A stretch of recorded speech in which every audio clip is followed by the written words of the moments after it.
Friends, जब आप किसी दुकान पे खरीदारी करते रहते हैं तो इस तरह के सेंटेंसेस अक्सर बोलते हैं या सुनते हैं, जैसे कोई दूसरा दिखाओ या कोई और दिखाओ। तो आइए फ्रेंड देखें कि इस तरह के सेंटेंसेस जहां आप कहते हैं कोई दूसरा, कोई और या कहीं और, कोई और कब, और कहां, और किसने, और कैसे वाले सेंटेंसेस को कैसे बोलना है। फ्रेंड्स, इस तरह के सेंटेंसेस को बोलने के लिए आप what else, where else, when else, how else, everything else, something else, everyone else जैसे वर्ड्स का इस्तेमाल करके आप अपने सेंटेंसेस को बोलेंगे। कैसे बोलेंगे, आइए इस बात को डिटेल से समझें। फ्रेंड्स, ये टॉपिक थोड़ा बड़ा जरूर होगा बट बहुत इंपॉर्टेंट है, इसलिए आप इस वीडियो को लास्ट तक देखें ताकि आप हर पॉइंट को कवर कर सकें। तो आइए फ्रेंड्स, आज के लेसन की शुरुआत करते हैं। समथिंग एल्स मतलब कोई दूसरा। जैसे फ्रेंड्स, अगर आपको कहना हो कोई दूसरा दिखाओ तो इस सेंटेंस के लिए आप कहेंगे सो समथिंग एल्स, यानी कोई दूसरा दिखाओ। तो फ्रेंड्स, अगर आपको कहना हो कोई दूसरा तो आप कहेंगे समथिंग एल्स। अगर आपको कहना हो कि मेरे पास कोई दूसरा नहीं है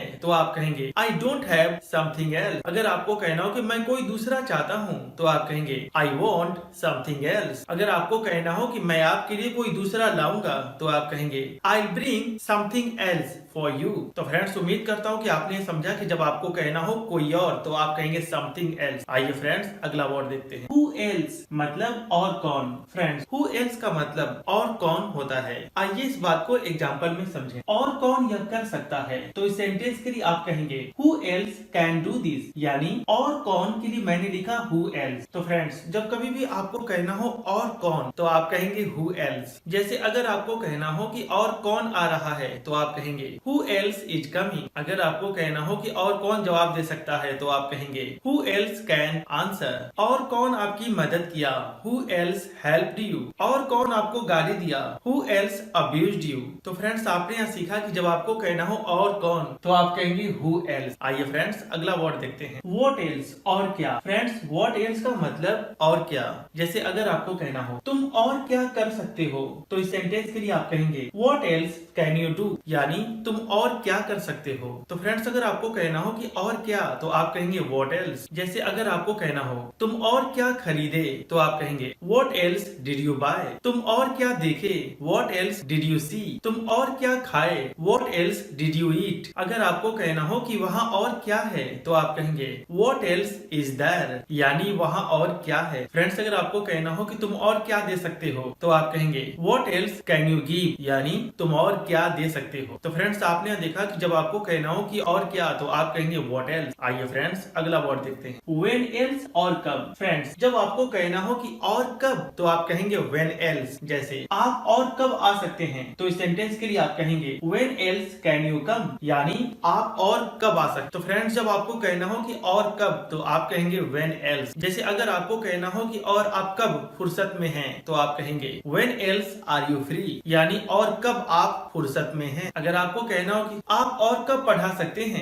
When else can you teach? आप और कब आएंगे When else will you come? आप और कब काम करते हैं When else do you work? आप और कब यहाँ आएंगे When else will you come here? आप और कब इस काम को कर सकते हैं When else can you do this work? तो फ्रेंड्स, आपने यहाँ देखा कि When else और कब। आइए फ्रेंड्स, अगला वर्ड देखते हैं। Where else और कहाँ। फ्रेंड्स, जब आपको कहना हो और कहाँ तो आप कहेंगे Where else। जैसे आप और कहाँ गए तो इस सेंटेंस के लिए आप कहेंगे Where else did you go, यानी आप और कहाँ गए। आप और कहाँ रहते हैं तो इस सेंटेंस के लिए आप कहेंगे Where else do you live? आप और कहाँ पढ़ाते हैं Where else do you teach? आप और कहाँ ठहरेंगे Where else will you stay? आप और कहाँ काम करते हैं तो इस सेंटेंस के लिए आप कहेंगे Where else do you work? और कहाँ आपने पढ़ाई किया है तो इस सेंटेंस के लिए आप कहेंगे Where else have you studied? तो फ्रेंड्स, उम्मीद करता हूँ कि आपको ये बात समझ में आया कि जब आपको कहना हो और कहाँ तो आप where else का इस्तेमाल करेंगे और इस वर्ड से जगह का पता चलता है, यानी किसी प्लेस की बात होती है। आइए फ्रेंड्स, अगला वर्ड देखते हैं। हाउ एल्स और कैसे। फ्रेंड्स, हाउ एल्स का मतलब और कैसे। जैसे अगर आपको कहना हो आप और कैसे यह पढ़ा सकते हैं तो इस सेंटेंस के लिए आप कहेंगे how else can you teach this, यानी आप इसको और कैसे पढ़ा सकते हैं। फ्रेंड्स, हाउ एल्स से मेथड का पता चलता है, यानी काम करने के तरीका का पता चलता है कि आप इस काम को और कितने ढंग से कर सकते हैं और कैसे तुम इसको पका सकते हो।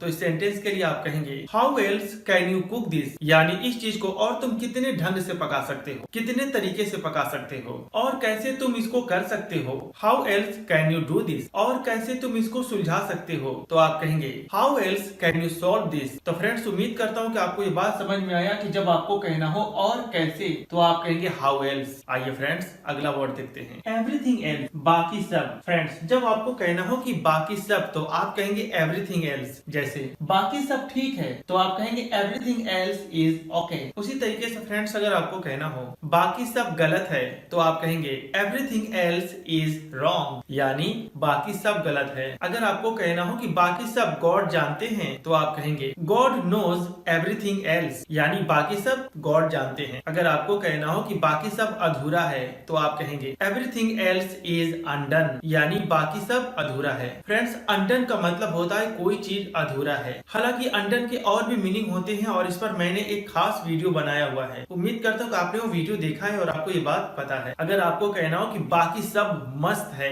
तो आप कहेंगे एवरीथिंग एल्स इज परफेक्ट। तो उम्मीद करता हूँ फ्रेंड्स कि आपको एवरीथिंग एल्स का मतलब समझ में आया कि एवरीथिंग एल्स का मतलब बाकी सब। आइए फ्रेंड्स अब लास्ट एक्सप्रेशन देखते हैं, एवरीवन एल्स, यानी हर कोई। जैसे हर कोई परेशान है तो फ्रेंड्स इस सेंटेंस के लिए आप एवरीवन का इस्तेमाल करके अपने सेंटेंसेस को बोलेंगे। जैसे everyone else is in problem, यानी हर कोई परेशान है या हर कोई मुसीबत में है या हर कोई दिक्कत में है। फ्रेंड्स अगर आपको कहना हो कि हर कोई जानता है तो आप कहेंगे एवरीवन एल्स नोज। अगर आपको कहना हो कि हर कोई अमीर नहीं है तो आप कहेंगे everyone else is not rich. Friends अगर आपको कहना हो कि हर कोई इंग्लिश नहीं बोलता है तो आप कहेंगे everyone else does not speak English. तो फ्रेंड्स उम्मीद करता हूँ कि आपको ये सभी वर्ड्स बड़े आसान तरीके से समझ में आए। फ्रेंड्स अगर वाकई आपको यह लेसन पसंद आया तो मैं आपसे रिक्वेस्ट करता हूँ कि इस वीडियो को शेयर करें मेरे कॉन्फिडेंस के लिए, ताकि मैं हर रोज आपके लिए एक नया लेसन ला सकूं। फिर मिलेंगे कुछ और अच्छे लेसन के साथ, तब तक के लिए